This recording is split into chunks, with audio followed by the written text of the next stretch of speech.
Il y a une fameuse échelle de conscience de Paul Shefurka, je ne sais pas si tu connais. C'est un collapsologue canadien qui écrit un blog magnifique en anglais, qui a beaucoup fait pour populariser tout ça, le choc systémique, voilà, le collapse, tout ça.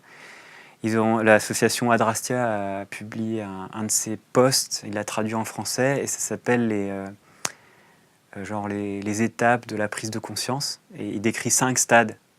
Stade 1, c'est déni, il ne se passe rien. Il n'y a pas de problème. De toute façon, s'il y a un problème, il suffit de plus de croissance et il n'y a pas de problème. La science et la technologie va nous sauver. Stade 2, je ne sais plus exactement, il faudrait voir, mais stade 2, c'est il y a un problème. Gérard Rolls. Le climat, le pic pétrolier. Non, c'est le nucléaire. Mais non, c'est la finance. Mais non, t'es con, c'est les inégalités. Non, c'est ça, non, c'est ci. Il y a un problème majeur qui focus tout. Et puis à un moment, on passe au stade 3, c'est en fait, non, il y a peut-être 2 ou 3 problèmes. En fait, peut-être que climat et pétrole, c'est lié. Ah ouais, mais non, mais du coup, peut-être le nucléaire aussi. Ouais, non, mais en fait, il y a les métaux rares. Et on passe son temps, dans des réunions, à prioriser, à donner des priorités aux luttes, quoi. Non, ce qui est plus important, c'est le changement climatique. Mais non, c'est le nucléaire, etc. Et puis après, on creuse, on se rend compte que tout est lié, en fait, de manière inextricable. Et stade 5, c'est... Il y a un effet, en fait, quand tu te rends compte que tout est lié, c'est « oh ». Enfin, ça casse beaucoup de choses dans l'imaginaire, ça fait des ruptures. Et le stade 5, c'est en fait, le problème, il dépasse l'entendement, il rend fou. Ou tu t'en bats la race. Non, là, tu reviens au stade 1. Mais, on en parlera après si tu veux des réactions, mais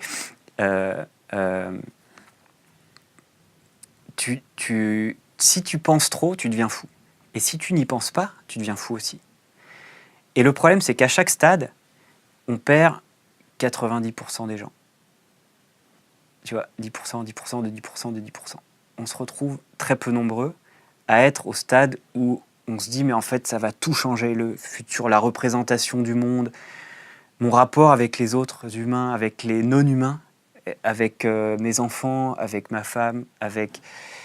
En fait, c'est un problème. Et là, tu pars dans la représentation, enfin tout. Et du coup, il y a plein de gens qui disent c'est un chemin spirituel, c'est une transition intérieure. D'ailleurs, Paul Shefurka, il a arrêté, il y a genre un an et demi, il a dit « I quit ». Il a fait un post sur Facebook, il a dit « j'arrête la collapsologie ». Et il a pris un chemin spirituel très riche d'ailleurs, passionnant. Mais Michael Rupert, il s'est tranché la gorge. Ouais, un autre chemin. Mais je crois qu'il s'était flingué. Du moins, les informations que j'ai, c'est il a pris sa dague, il s'est ouvert. Ah, j'avais vu que c'était... Il y a eu un reportage. Ouais, bon, bref. Fact-checker. Quelqu'un qui connaissait l'hymne française, qui parlait français. Ouais, il était vraiment un whistleblower. Perché, mais justement, c'est le destin des Cassandres. C'est dur d'avoir raison avant tout le monde. Et bon, là, heureusement, on commence à être nombreux, donc c'est pas si dur que ça. Et je pense qu'il faut continuer à s'approprier le sujet. Il y a plein de jeunes, même de moins jeunes, qui commencent à se décomplexer, quoi, et ça fait du bien. Enfin, ça devient, je dirais pas de notoriété publique, mais j'ai l'impression que beaucoup de gens savent et du coup s'interdisent d'en parler en public. Quand on a une certaine position, stature.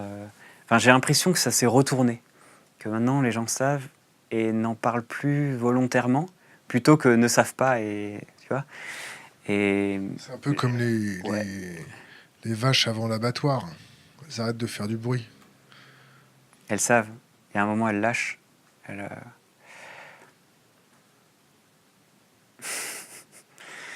y a un truc qui se passe ces derniers mois.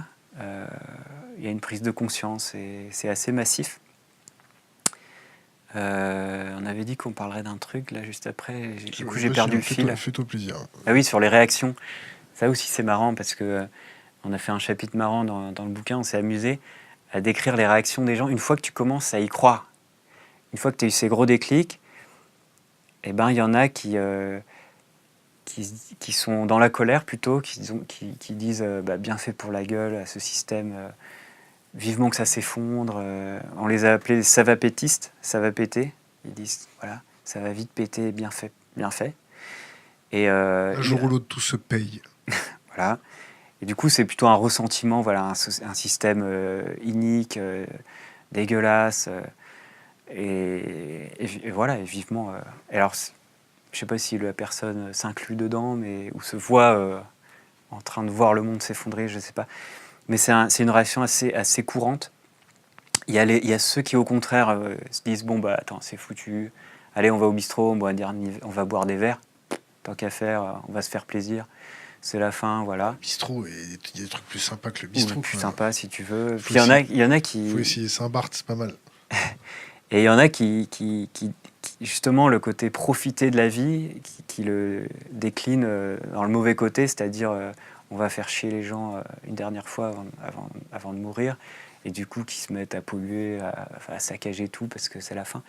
Et puis tu as la réaction, et après tu as tout l'éventail des réactions entre on est tous dans le même bateau, c'est tous ensemble, sinon rien. C'est plutôt ce qu'on a appelé les transitionneurs. C'est un mouvement plus collectif, plus non violent, plus pacifiste. Et puis la caricature, on est encore dans les caricatures. Le bout de l'éventail, c'est je vais me terrer chez moi dans mon bunker parce que tout le monde est potentiellement un danger. Donc le côté survivaliste. Donc, et là-dedans, il y a tout l'éventail. Et je pense qu'on est un peu tous là-dedans, quoi. Le côté tous ensemble, on va plus loin. Et le côté tout seul, on va plus vite. Toi t'es plutôt tous ensemble, on va plus loin, c'est ça? Je l'étais très fort au début, et là, je suis un peu les deux maintenant, j'avoue. Ouais. Tout seul, on va plus vite? Ouais. Alors, c'est marrant parce que tu peux l'inverser. Tu sais. Tout seul, on va plus vite, ensemble, on va plus loin. En fait, tout seul, on fait rien, et ensemble, c'est le bordel. Quand t'as mal dormi, quand t'es fatigué, parfois, c'est un peu ça. Bah ouais, mais tout est plus complexe que ce qu'on croit. Hein. Non, mais ça risque d'être assez le bordel quand même. Et ça, il faut s'y préparer, je pense.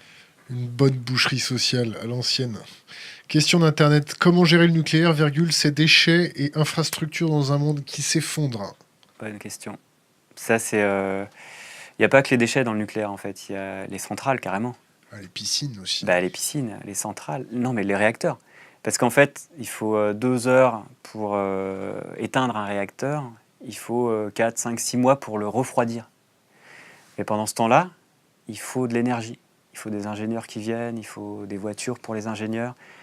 Et du coup, s'il y a une rupture... Il faut des routes. Il faut des routes, il faut la paix sociale, enfin, voilà. Et ça, c'est une question majeure. On n'a pas de réponse encore. Une petite réquisition. Ouais. Et il y a du stock stratégique et tout ça. Mais s'il y a un blackout, du coup, il y a des pompes. Les centrales ont besoin d'électricité. Et puis, elles ont des pompes de sécurité des groupes électrogènes. Spécial Tsunami Et on a au Japon. Ouais, qui marche super bien d'ailleurs. On a demandé à des ingénieurs, avec Gauthier Chapelle et Raphaël, des ingénieurs du nucléaire, on n'a pas encore trouvé la réponse. Si jamais il y a blackout électrique et rupture d'approvisionnement pour les groupes électrogènes. Oh, Pas prévu. c'est ballot. Alors s'il y a un ingénieur qui nous écoute, s'il a la réponse, je suis très friand parce que j'ai pas encore de réponse. Donc ils n'ont pas en fait pensé le risque systémique d'un d'effondrement rapide, enfin d'un choc social, politique, économique rapide. Et on a quand même plus de 235 réacteurs allumés dans le monde. Il y en a plus de 400 en construction, mais il y en a qui 58 ou en France, c'est ça? 56 ou 58 en sont en France? France. Ouais, c'est quand même... pour moi, voilà. Et après, la question des déchets, mais ça, c'est à plus long terme. C'est-à-dire, pour moi, on ne peut pas garantir une stabilité enfin, climatique déjà, énergétique, politique, sociale, économique, sur le moyen et le long terme. Et là, le problème, c'est qu'on parle de très long terme. Le politique, il est designé pour quelques années, pour la prochaine élection. Le ramassage des ordures. Voilà. Et là, on parle de gestion à plusieurs dizaines, centaines, milliers, millions d'années. C'est fou. Quand on voit que les Égyptiens, on a perdu la trace des pyramides après 4000 ans. Des pyramides, quoi. On ne sait même plus où elles sont sous le sable, on ne les retrouve plus. Comment tu veux qu'on prévoie la stabilité des déchets nucléaires sur des milliers d'années? Ils voulaient mettre un tableau, tu sais, le cri, pour prévenir les futures générations qu'il fallait pas ouvrir. Ouais, c'est une grande question philosophique. Mais je pense qu'il y a beaucoup à faire là-dessus. Hein. Enfin, c'est une grande question. Pour moi, c'est l'enjeu de notre génération, le nucléaire. Enfin, surtout en France, quoi. Alors, 2 questions d'Internet. Apportez-vous votre soutien à une figure politique actuelle? Si oui, laquelle? Alors, laquelle en féminin aussi. Et deuxième question, est-ce que l'effondrement de cette société est vraiment grave? Point d'interrogation. Sommes-nous obligés de passer par là pour évoluer? Point d'interrogation. La première, soutien un homme politique, non. Ton avis sur les politiques? Bah, pareil que les survivalistes ou les transitionneurs, il y a tous les chéquiers, ou les riches, tu vois. Il y a des politiques qui savent, d'autres qui savent pas, d'autres qui croient pas, d'autres qui ont un pouvoir de faire, qui font pas, d'autres qui n'ont pas de pouvoir, essayent mais qui arrivent pas. Il y a plusieurs échelles, il y a de tout. Il y a des gars super sympas, il y a des enfoirés, voilà. C'est qui Donc les les sympas, c'est qui politiques, les enfoirés? je sais pas, moi j'ai été formé à la collapsologie, entre guillemets, par Yves Cochet. Celui qui annonçait en 2008 qu'en 2015, il n'y aurait plus de Ryanair, de Ouais, compagnie low cost. ouais. Bah ouais, C'est un tu peu décales planté, non? Ouais, mais les prévisions, c'est toujours comme ça. Mais franchement, non, il a un discours assez clair, assez précis, assez lucide. Voilà, c'est intéressant. Mais c'est pas parce que tu te gourres sur un truc qu'il faut jeter le bébé avec l'eau du bain. Tu vois, par exemple, Je me fais Jean-Marc l'avocat du diable. Jancovici, je suis pas d'accord avec lui sur le nucléaire, mais tout ce qu'il dit, enfin, tout le reste est vraiment pertinent. Donc, du coup, la question, c'était... ouais, les politiques, ben, alors, bon, en fait, je me méfie toujours de ce milieu-là. C'est un milieu que je fréquente peu et naturellement, j'ai plutôt tendance je sais pas, mon côté libertaire ou je sais pas quoi, mais à éviter. Le milieu de l'entreprise aussi, c'est un milieu que j'ai toujours évité. Et là, Tu fais comment pour travailler? c'est-à-dire pour gagner de l'argent, Ouais. bah, faut se débrouiller. Enfin là, je fréquente un peu plus, je termine juste la phrase, un peu plus ces milieux, mais très doucement.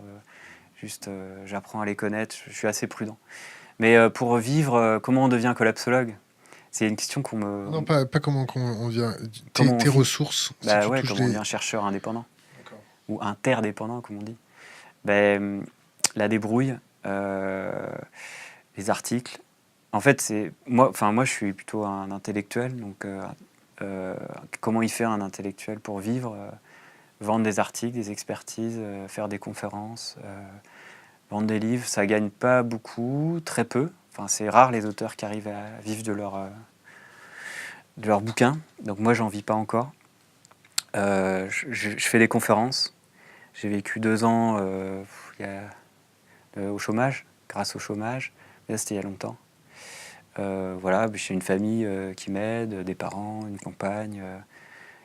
J'ai économisé un peu pendant un moment où je gagnais de l'argent. Et surtout, la clé, c'est de moins dépenser. Donc là, on dépense pas beaucoup, vraiment pas beaucoup. Une fois que tu as réduit, c'est la priorité. Une fois que dépenser moins pour travailler moins, c'est ça en fait le truc. Du coup, on libère du temps et par boucle de rétroaction, on peut faire des trucs chouettes. Il y a mes parents à un moment qui me demandaient mais pourquoi tu travailles pas? Et je dis mais j'ai pas le temps. Et tu vois, c'est ça le truc. D'ailleurs, on va pouvoir rebondir sur ça. Qui a des budgets aujourd'hui pour travailler sérieusement sur les questions de la gestion de l'effondrement?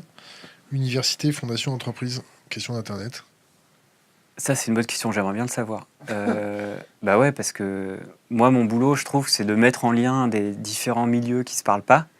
Et aussi bien les universitaires, il y en a qui sont passionnés par ça. Peut-être qu'ils vont décrocher des budgets, mais ça, c'est leur processus universitaire. Des chercheurs, l'administration, des militaires, des assos écologistes, non, mais il y a enfin, il y a des prêtres qui nous citent, il y a des anarchistes, il y a des gens d'extrême droite, il y a de tout. Cette question de l'effondrement, elle est transversale à tout. Et moi, ce qui me tient à cœur et aussi ce qui m'amuse, je m'amuse beaucoup là-dedans, en fait, c'est de mettre en lien, ouais, de tisser du lien pour essayer que les gens se parlent et trouvent ensemble des chemins à prendre, quoi. C'est tout à ton honneur. Et là, je suis aussi critiqué pour ça. Hein, mais Comment ils te critiquent? bah, pourquoi tu vas parler à ces gens-là et eux, pourquoi tu leur parles, etc. Mais c'est le problème des étiquettes dont on parlait tout à l'heure. Mais attends, j'ai perdu le fil. Ça commence à être long là. On est à 20h49. Attends, Ça c'était fait quoi? On 1 parlait h 9 de... minutes qu'on est là. On va pouvoir rentrer dans le dur. Ça chauffe là, on commence. Attends, j'ai perdu le fil, tant pis. Tant pis. Comment on fait parler de pour vivre, l'effondrement ouais, c'est ça. Alors, je t'aide. Comment parler de l'effondrement en public, du coup? Question d'Internet. Comment parler les trois questions, là, on a répondu. Avant, c'était qui a des budgets? Est-ce que les universités ont des budgets? Des choses comme ça. Ouais, ben moi j'aimerais bien qu'il y ait plus de gens dans les différents milieux qui se mettent, qui deviennent chercheurs indépendants ou pas, je m'en fous, mais qui trouvent des budgets et qui se mettent à bosser ce sujet, quoi. Donc un appel, au ministère de la Défense. n'importe qui, mais tout le monde, je pense, devrait... Voilà, moi, à un moment, j'ai pris des articles, je les ai compilés, j'en ai parlé. Voilà, je pense que c'est accessible à plein de gens.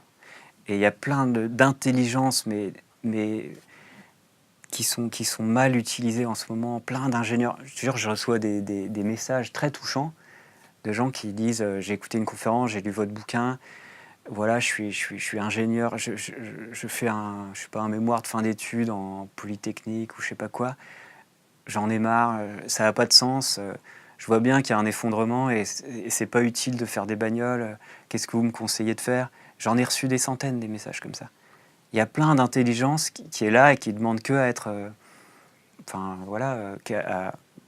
à trouver du sens. Donc on a vraiment du boulot de mettre en lien plein de gens, quoi. Il faut faire des groupes locaux, il faut se mettre en réseau. Question Internet. Penses-tu que les technologies et l'innovation ont un rôle positif à jouer? Les technologies et l'innovation. French Tech, des machins comme ça. Ouais, grosse question aussi. Bah, là, j'aime bien le travail que fait Philippe Bilwix. Vous l'avez reçu ici. C'est un peu comme ça que je réponds souvent, c'est-à-dire que pareil, si tu vas vers les low-tech, c'est super. Il y a plein de chouettes chemins à prendre, l'innovation. Tout à l'heure, je parlais de Wes Jackson, un agronome du Land Institute au Kansas, aux États-Unis. Il fait de l'innovation en traction animale, de l'innovation agroécologique, tu vois, de l'innovation. Pour moi, c'est ça la biotechnologie. C'est d'inventer des machines plus performantes en traction animale. C'est fou, c'est une sorte de retour vers le futur. Enfin, on est un grand déclic dans l'imaginaire. Donc pour moi, les low-tech, ça fait partie des technologies, des techniques. Hein. L'être humain est un animal technique. Mais aller commencer à développer de la domotique, des maisons passives ultra technologiques, du high-tech et des renouvelables high-tech, je pense que c'est une mauvaise voie. La technique, après, en général, je pense qu'il y a du bon et du mauvais, quoi. Donc, faut être malin. Il faut encore une fois complexifier la chose et aller voir cas par cas ce qui est pertinent ou pas. Mais il y avait une question juste avant. Tu avais posé. Elle a disparu de mon écran. Ah zut. C'est la première. Comment parler d'effondrement en public, du coup? Ah ouais. Eh ben, ouais, c'est une question intéressante parce que du coup, si on motive les gens à en parler, à se décomplexer, moi je pense qu'il ne faut pas chercher à convaincre. Ce que j'ai appris durant ces années, c'est que ce qui touche, en fait, c'est de raconter son parcours, de raconter comment on a vécu la chose, pas de chercher à convaincre, pas d'être dans la tête, je trouve. Je trouve qu'il faut raconter les choses vraies, ancrées. Quand tu es bien dans tes baskets, tu es bien dans tes idées, tu dis les choses. Les gens, ils sentent tout de suite quand c'est ancré, quand c'est aligné. Tu t'ouvres. Et en ouvrant ton cœur, je dirais, les personnes en face, elles changent complètement. Et je trouve que c'est plus apaisé, on est moins dans la tête. Et on peut parler de chiffres horribles, de choses incroyables, comme ça. Il y a une sorte de magie. Des fois, ça marche, des fois, ça marche pas. Il y a peut-être une gymnastique, un truc à prendre. Mais je sais, par expérience, qu'on peut parler de ces choses-là en public, de manière posée, calme. Ça peut le faire. Voilà, il faut s'entraîner, je sais pas. Peut-être qu'il y a plusieurs manières, en tout cas, c'est la mienne et ça marche. Question d'Internet. On voit souvent l'effondrement comme négatif. Pourra-t-on en tirer quelque chose de positif? Bah ouais, on Reconstruire un espère. monde plus égalitaire, une nouvelle économie. Bah, c'est une question un peu large parce que qu'est-ce que veut dire positif? Pour les uns, ça va être ça, pour les autres, ça va être ça.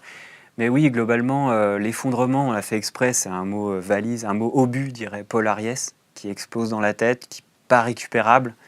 Là, si le capitalisme arrive à récupérer ce mot-là, peut-être ils arriveront, hein, mais faut le faire. Mais quand on dit effondrement, on met les pieds dans le plat, pour moi, en tant que biologiste, c'est évident que derrière, il y a renaissance. Tous les processus biologiques, les écosystèmes. Mais à quel prix? Alors ça, c'est dans le monde des humains. Dans le monde biologique, il y a, pour moi, c'est, je sais pas, c'est ma manière de penser, c'est ma culture. Quand on dit effondrement, on dit forcément renaissance. Il y a des cycles, etc. Le problème, c'est que dans notre culture, Il n'y a pas d'anéantissement dans ta... si, il y a, et c'est une possibilité. Il faut le penser, et on le pense d'ailleurs. Mais il y a une possibilité de renaissance aussi. Et donc, j'ai remarqué justement qu'il y a plein de gens qui pensent effondrement sans penser forcément renaissance. Du coup, il y a tout un travail pédagogique. Mais ça, je pense que c'est le mythe de l'Apocalypse qui est fort présent. Tu vois, on a une culture aussi judéo-chrétienne. Soit on a le mythe du progrès linéaire qui est très présent dans notre inconscient, soit c'est un mythe du coup près de la fin du monde en un jour. Pragmatique. Et puis il n'y a rien. Tu veux une réponse pragmatique? C'était quoi la question? Moi, je pars vite dans la théorie. Le positif. Le positif. Bah Dans ouais, l'effondrement. bah ouais. Chacun voit ce qu'il veut. Tu projettes ton imaginaire et il y en a plein qui voient ça super positif. Enfin, on va avoir un déverrouillage massif de plein de trucs qui ont empêché le monde de changer, hyper toxiques dans cette société. Ça s'effondre.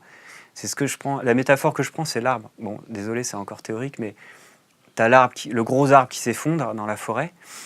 À un moment, on sent, tu vois, on sent qu'il va partir. On lâche. Et on passe on met notre énergie dans les jeunes pousses qui suivent. Et c'est parce que le grand arbre tombe que les jeunes pousses émergent enfin à la lumière. Passons notre énergie, passons du temps dans les jeunes pousses, dans ce qui arrive, quoi. Il y a plein de gens en ce moment qui font des trucs de fous pour l'avenir, voilà. Alors, ce qui est intéressant là-dessus, positif, négatif, optimiste, pessimiste, moi je dirais on s'en fout. Ma posture, c'est ni l'un ni l'autre. Peu importe qu'on soit optimiste, pessimiste. Moi je dis toujours, ça dépend si j'ai bien dormi ou pas. Ça dépend des jours. Ce qui compte, c'est d'y aller, de faire ce que tu penses vraiment, sincèrement, qui va changer les choses, que tu as envie que ça apparaisse, quoi. Et donc tu y vas, tu le fais. C'est un peu comme Emmanuel Macron, non? C'est ton projet? Ouais. Non, pas du tout. C'est quoi ton avis sur Monsieur le Président? Je n'ai pas d'avis, je m'en fous. Je n'ai pas d'avis. T'as voté aux dernières élections? Non. Comment as-tu réussi à te décider à faire des enfants dans ce contexte? Question d'Internet. Question qui revient souvent aussi. C'est ta nana qui t'a poussé, en fait. Non, on l'a fait à Elle deux. t'a dit, on fait un gamin, sinon c'est terminé. Non, pas du tout. Non, on l'a décidé ensemble. Je me souviens un moment dans ma jeunesse avoir dit que je voulais pas d'enfants et que c'était pas écologique, tout ça. C'est la tête. Enfin, je pense, pour moi en tout cas, c'est pas la tête qui a décidé. Je sais pas, c'est un truc très, très profond qui vient et ça s'est fait super naturellement. Bah, heureusement. Ouais, non, mais pour certaines personnes, c'est pas du tout naturel, hein. J'ai beaucoup de témoignages, hein, qui me disent de tout, en fait. Il y en a qui veulent, qui n'arrivent pas à en avoir. Il y en a qui disent, depuis que j'ai lu votre livre, que je connais cette question d'effondrement, je veux plus d'enfants. Il a même plus d'activité sexuelle. Ou plus, parce que justement, c'est la fin, il faut en profiter. Il y a de tout, hein, franchement, il y a de tout. Pour les enfants, moi, je pense que... moi, ce que je crois, c'est qu'ils s'adaptent, en fait, super vite. Et comme moi, je suis plus adapté, disons, que mes grands-parents aujourd'hui, ou nos grands-parents, ils comprennent moins le monde d'aujourd'hui, la rapidité, tout ça. La plupart, en tout cas. Dans 30 ans, 2030, moi, je serai un vieux con réac et mes enfants, mes petits-enfants, ils sauront se débrouiller dans un monde low-tech, dévasté. Moi, je serais là, merde, comment on C'est fait? comme ça que tu le vois? Bah ouais, c'est Un monde possible. low-tech dévasté? S'ils survivent jusque-là. Ouais, ouais. Ben moi, j'ai pas choisi de naître à cette époque qui est pas forcément agréable. Enfin, Quel voilà, âge tu as? 39. On fait avec ce qu'on a, on se débrouille, quoi. Et eux, ils se débrouilleront aussi. Mais il y a vraiment un élan de vie qui est intéressant parce que les enfants, enfin moi, ils m'ont, ils m'ont renforcé dans mes convictions, dans cette pulsion de vie, d'aider les autres, de prendre soin de moi, de me connecter aux non-humains, aux sauvages. C'est pour les enfants qu'on est parti de la ville. Bon, ils étaient jeunes, des bébés, ils commençaient à marcher, on avait envie qu'ils soient dans la forêt, tu vois. Et je pense que ça a beaucoup fait pour mon parcours, pour me stabiliser, pour donner du sens. Enfin, moi, ça m'a donné beaucoup, ces enfants. Je pense, sans les enfants, je ne sais pas si je serais là aussi posé. Parce que c'est un sujet quand même super toxique. Bon, ils sont encore trop jeunes pour que je puisse leur parler de ça. Ils rentrent à peine, enfin, ils sont à la maternelle, voilà. Mais je n'hésiterai pas à en parler, hein. Moi, l'expérience que j'ai du public jeune, euh, ado, 14 ans, 13 ans, même j'ai fait une conférence, il y avait des enfants de 6-7 ans, pic pétrolier et tout, bon, parmi des adultes, hein. Ça passe super bien. C'est-à-dire, on a l'impression qu'il ne faut pas leur dire, qu'il faut leur cacher, qu'il faut adoucir le discours. Pas du tout, je pense que c'est une erreur. Je pense qu'il faut leur parler cash, justement, être aligné. Et les enfants, plus que tout le monde, ils sentent quand tu es aligné ou pas. Et ils détestent qu'on leur mente et qu'on leur cache des trucs. Et plus on est franc, moi j'ai une jeune fille, il y avait un public assez âgé, peut-être 200-300 personnes, c'était en Belgique. Au premier rang, une fille, elle devait avoir 14-15 ans au maximum. Je finis ma conf et c'est le temps des questions. La première question, c'est la plus dure. 1 minute de silence. Et puis elle se lève. La première, hein, devant tout le monde. Et elle a dit bah, merci. Moi, franchement, merci, ça me motive. Merci de votre franchise, d'avoir dit les choses. Bah, quand je vois ce que vous faites, j'ai de l'émotion même. Bah, j'ai envie de me bouger. Et toi, tous les vieux à côté, ils étaient. Et c'est arrivé, c'est pas qu'une fois, hein. La petite de 6 ans, le lendemain, elle racontait à ses parents, elle expliquait le pic pétrolier, que c'est génial, que ça, que. C'est génial. Pas c'est génial le pic pétrolier, mais c'est génial de comprendre ça. Mais c'est vrai que c'est génial. Moi, j'ai eu beaucoup de plaisir, j'ai eu des déclics intellectuels énormes. Ce bouquin, ouah, cet article, ouah, cet auteur, ouah, cette interview. Et j'ai envie de transmettre ces déclics que j'ai eus. Je trouve ça fascinant. Enfin, voilà. C'est positif. Dernière question, avant de te poser l'avant-dernière question. Dis-moi la vraie dernière question. Déjà Il est 21h02.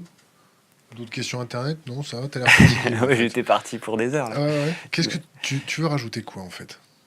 Qu'est-ce que je veux rajouter On a fait le tour là, non? On n'a jamais fait le tour, hein, c'est énorme. C'est énorme. Moi, on a effleuré le sujet. Alors rentre un peu plus Je vous dedans. invite à lire le bouquin. Ouais. Non, pour dire que là, on continue les recherches là-dessus. Donc, T'as pas fait le tour? ah bah non, non, non. Non, c'est ça qui était super frustrant. C'est parce que déjà, là, avec le bouquin sur l'entraide, pendant quelques mois, on a dû mettre un peu la collapsologie de côté. Le premier tome, parce qu'on pense à plusieurs tomes, on a accumulé une masse d'informations énorme et on a mis 10%.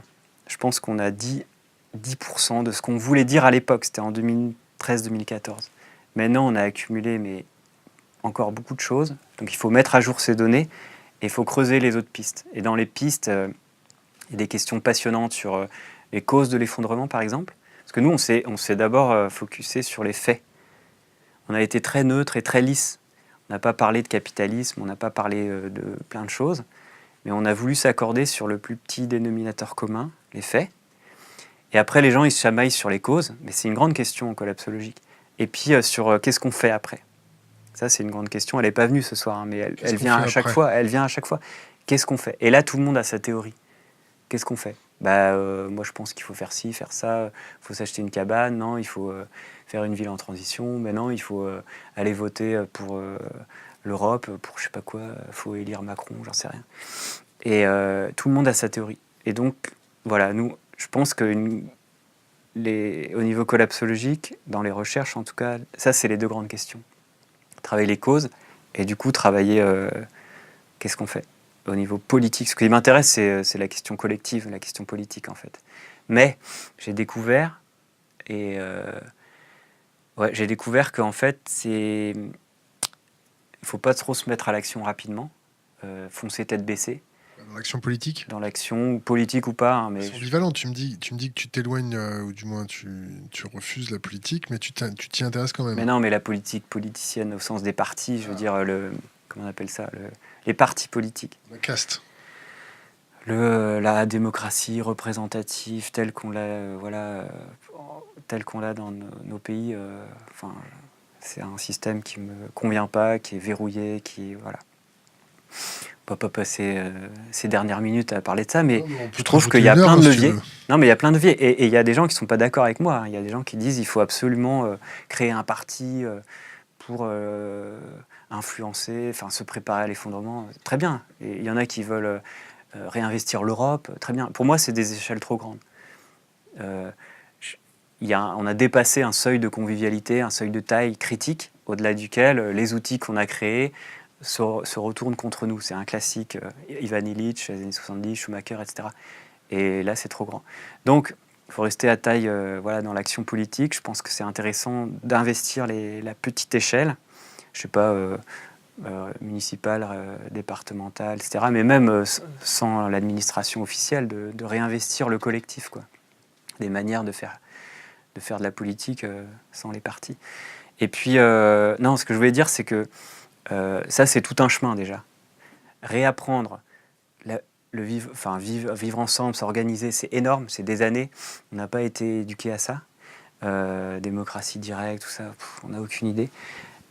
Faire un potager, tu vois, retrouver des compétences du sauvage, se réensauvager, apprendre à faire un potager 5, 6, 10 ans, c'est énorme.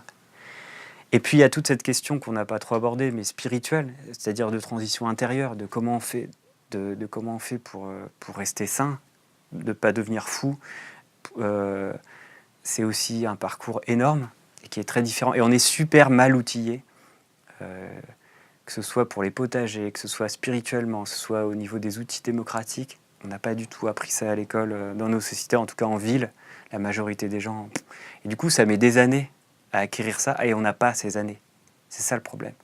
C'est qu'il faut s'y mettre sur tous les fronts. On a combien de temps? On n'a pas beaucoup de temps. Je pense que nous, de notre vivant, notre vie va complètement changer. C'est pas pour nos enfants, c'est pour nous, quoi. Donc là, on est relativement protégés. On est en France. Dans nos pays, il y a une couche, un vernis technologique. Un filet social. Un filet social, économique. Tenu par de la dette. C'est super fragile au niveau financier. Et ça peut faire des contagions assez rapidement sur l'économie, sur la politique, avec des boucles de rétroaction. Un effet domino qui va bien. Ouais, avec le climat là-dedans qui met tout en tension, la géopolitique qui peut prendre comme un... C'est comment ils disent à l'armée? Un système overstretch, hyper tendu. Et James Howard Kunstler, tu vois, celui qui a fait The Long Emergency, un collapsologue américain, il fait « on est clusterfuck ». C'est une expression militaire pour dire c'est foutu, faut battre en retraite. Ben ouais, ça va être dur, mais ça va être dur. Mais voilà, si on avait la certitude que ça arrive pas, on ferait rien. Si on avait la certitude que ça arrive, qu'en 2050 il n'y a plus l'humanité, on ferait rien. Ce qui compte, c'est l'incertitude. C'est pour ça qu'il y a une pulsion de vie, une pulsion de mort. C'est pour ça que on va se bouger et on ne sait pas du tout ce qui va arriver. Tout est ouvert. T'as un patrimoine, tu le sécurises comment? Sécurise pas. Tu le sécurises pas? Ben, j'ai pas grand-chose. Tu mets ça dans tes murs? C'est plutôt... J'ai pas de mur solide. On ferme même pas notre porte. On n'a pas de clé. Voilà. J'ai une bagnole. D'ailleurs, en montagne, c'est pour l'instant très utile. J'ai une carte bancaire. Je vais au supermarché de temps en temps. Non, Enfin, moi, je pense que des compétences, je parlais de retour à la vie sauvage, mais il y a d'autres compétences super importantes. Euh, Apprendre à vivre en collectif. Je pense qu'il y a 2 domaines aussi essentiels. Bon, ça, c'est assez personnel, mais je pense qu'on en aura besoin. C'est de côtoyer les réfugiés, d'apprendre, justement, ça apprend l'empathie, ça apprend à accueillir, ça apprend à se mettre à la place des autres. Parce que peut-être dans 10 ans, c'est nous qui irons gratter au barbelé de la Norvège ou du Danemark pour avoir un asile politique. On n'est jamais à l'abri de... On ne sait jamais. Donc pour moi, aller toucher cette question, vivre avec, c'est important. Et c'est une pratique, ça met des mois et des années à, tu vois, à être à l'aise avec ça. C'est vraiment délicat. Aller voir les Anjouanais à Mayotte, faire pousser des tomates au Mais là, milieu tu des prends l'avion pour y Mahorais. aller. Mais non, mais ici, il y a déjà Mahorais qui des les gens. Enfin, exploitent. la vallée de la Roya, mon frère habite à la vallée de la Roya.